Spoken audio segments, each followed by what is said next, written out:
दुनिया की सबसे तेज छुरी हमारी जबान है और दुनिया के सबसे खतरनाक हथियार हमारे शब्द हैं, जो बिना किसी का खून बहाए लोगों को अंदर ही अंदर मार सकते हैं। हमारे शब्द हमारी ताकत हो सकते हैं, उसी के साथ ये हमारी सबसे बड़ी कमजोरी भी हो सकते हैं, अगर हमें नहीं पता कि कब, कहां और क्या और कितना बोलना है।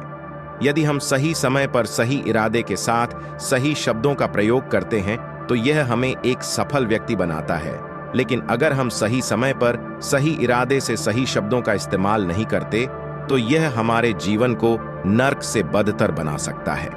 तो चलिए जानते हैं एक कहानी के माध्यम से छुप रहकर जीवन को कैसे बदला जा सकता है। जापान में एक बहुत ही प्रसिद्ध बौद्ध भिक्षु रहा करते थे। उनका नाम रिसाई था। रिसाई अकेले रहते थे। दुनिया के शोर शराबे से दूर जंगल में वो रहते थे और वह बड़े ही ध्यानी और प्रभु भक्त व्यक्ति थे, इसलिए वह पूरे जापान में बहुत प्रसिद्ध थे। एक दिन एक राजकुमार रिसाई के पास आया और बोला, हे प्रभु, मैं हमेशा थका हुआ, निराश और परेशान महसूस करता हूँ। मेरा मन बहुत अशांत रहता है। हालांकि मेरे पास सब कुछ है, दौलत, शोहरत, सुख सुविधाएं जो हर व्यक्ति चाहता है या पाने की चाहत करता है, लेकिन फिर भी मेरे अंदर इतनी अशांति और चिंता क्यों है? रिसाई ने उसकी बात बहुत ही ध्यान सुनी और कुछ सोचने के बाद कहा, तुम इस प्रश्न का उत्तर जानते हो, बस तुमने कभी इस प्रश्न को हल करने की कोशिश नहीं की है। रिसाई ने आगे कहा, मैं एक खाहोज करना चाहता हूं, क्या तुम मेरा साथ उसमें दोगे? इस खाहोज के बाद तुम्हारे जीवन में किसी भी तरह की अशांति और चिंता नहीं रहेंगी। ये बात सुनकर राजकुमार बहुत खुश हुआ। उसने रिसाई से कहा, बताइए मुझे क्या करना होगा? अपने मन को शांति के लिए मैं कुछ भी करने को तैयार हूं। राजकुमार की बात सुनकर रिसाई ने कहा, तो फिर अगले 15 दिन तक मेरे आश्रम में रहोगे और एक सामान्य व्यक्ति की तरह अपना जीवन व्यक्तित्व करोगे, और इन 15 दिनों में तुम अकेले और चुपचाप रहोगे, जितना हो सके कम बोलोगे। राजकुमार सहमत हो गया। पहले दिन राजकुमार को लगा कि उसका मन सामान्य से अधिक अशांत और विचलित है। उसके मन में तरह तरह के विचार आ रहे थे और वह आम लोगों की तरह जीवन जीने में असहज महसूस कर रहा था, और उसे अंदर से बोलने की चाहत हो रही थी, लेकिन वह चुपचाप रहा। उसके मुंह से एक शब्द भी नहीं निकला। अगले दिन वह वैसे ही पूरा दिन चुपचाप बैठा रहा।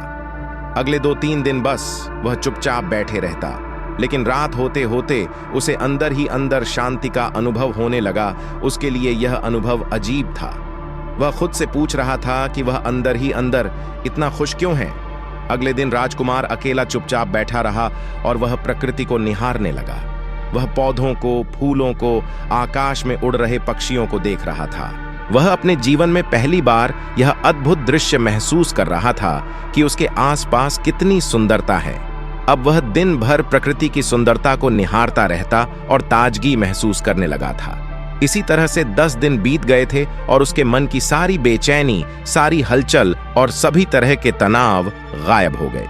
11 दिन के बाद एक दिन सुबह राजकुमार फिर से एकांत में बैठ गया और कुछ ही मिनटों में उसकी आंखें अपने आप बंद हो गईं और वह गहरे ध्यान में चला गया। वह पूरे दिन वहीं पर ध्यान लगा के बैठा रहा और गहरे ध्यान में डूबा रहा।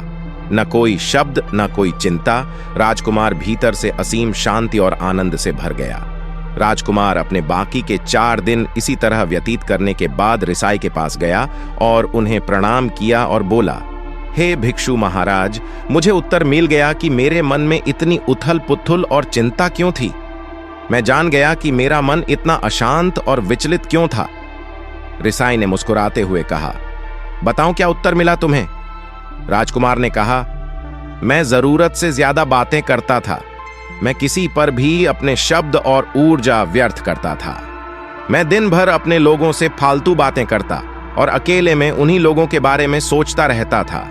ज्यादातर समय निगेटिव बातें सोचता रहता और इस तरह से मैं अपना समय बर्बाद कर देता था। ज्यादा बोलने और निगेटिव सोचने से मेरा मन अशांत और बेचैन हो गया था। इसी वजह से मैं किसी काम को ठीक से नहीं कर पा रहा था, जिसकी वजह से मैं हर काम में असफल होने लगा, और फिर इन्हीं लगातार मिलने वाली असफलताओं की वजह से ही मैं उदास और चिड़चिड़ा हो गया। इन्हीं सभी चीजों के वजह से मेरा जीवन बर्बाद हो रहा था। यहाँ पर हुए 15 दिन मेरे लिए पूरी तरह से अलग थे। मुझे कुछ अलग ही एहसास यहाँ पर हो रहा था। अब मुझे ऐसा लग रहा है मैं अपना जीवन पूरी तरह से जी रहा हूं, लेकिन इसके पहले मैं अपना जीवन गलत तरीके से जी रहा था। जीवन में खुद को जानना और समझना बहुत जरूरी होता है, जो मैंने पिछले 15 दिनों में अनुभव किया। राजकुमार की सारी बातें सुनने के बाद रिसाई ने कहा, सिर्फ तुम ही नहीं, दुनिया में ज्यादातर लोग जरूरत से अधिक बोलते हैं। आज भी लोग ज्यादातर समय केवल दूसरों को नीचा दिखाने के लिए ही बर्बाद करते हैं। रिसाई ने राजकुमार को चुप रहने का महत्व समझाते हुए कहा, एक बार गौतम बुद्ध से उनके एक शिष्य ने पूछा, आप ज्यादातर चुप क्यों रहते हैं? तब बुद्ध उन्हें चुप रहने के फायदे को समझाते हैं।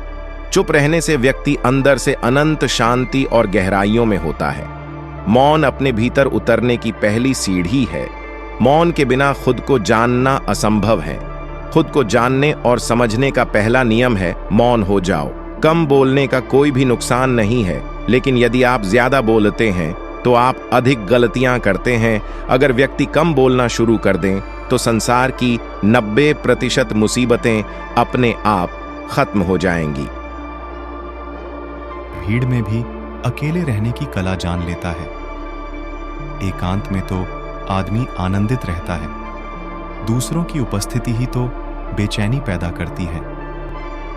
चुप रहने की शक्ति से अधिकतर ऊर्जा को बचा लोगे, सकारात्मक दिशा में ले जा सकते हैं। चुप रहने से हम अपने आत्मा की गहराइयों में जा सकते हैं और अंदर से शांति का अनुभव कर सकते हैं। इससे हम अपने विचारों और भावनाओं को साफ करके अपने जीवन को सकारात्मक बना सकते हैं। चुप रहने की कला हमें सीखनी चाहिए ताकि हम अपने शब्दों का सही इस्तेमाल करके अपने और दूसरों के जीवन को सुधार सकें। तो दोस्तों, यह वीडियो आपको अच्छी लगी तो वीडियो को लाइक, सब्सक्राइब और शेयर करें। तो मिलते हैं नेक्स्ट वीडियो में। तब तक के लिए धन्यवाद।